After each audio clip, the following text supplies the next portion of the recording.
हे ट्रकवाले चोर दरोडेखोर डाकू नाहीत. हे देश चालवतात देश आणि हप्त्यानं गाड्या घेतात. 100% कर्ज मिळतं म्हणून त्यांच्या पोटाला 2 घास मिळतात. तर पांढरे बगळे खाकी बगळे हे जे वर्दीतले दरोडेखोर चोर आहेत ना त्यांनी जरा यांना सोडा. आणि हे जर ओव्हरवेट करत असतील तर जरूर त्यांना दंड करा. पण जो ओव्हरवेट नाही त्याच्या का मागे लागता. आरटीओचे नाशिक आरटीओचे हेमंत हेमाडे साहेब आणि प्रदीप शिंदे साहेब तुमच्या या नालायक नीच हलकट लोकांना थांबवा.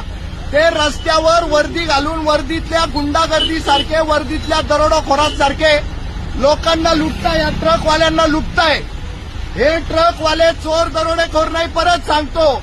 आणि ज्या वेळेला त्यांचा दोष नसतो त्यावेळेला तुम्ही त्यांना दंडाच्या ज्या पावत्या देताय छळताय तर तो देशद्रोह आहे. देशद्रोह हा देशद्रोह करून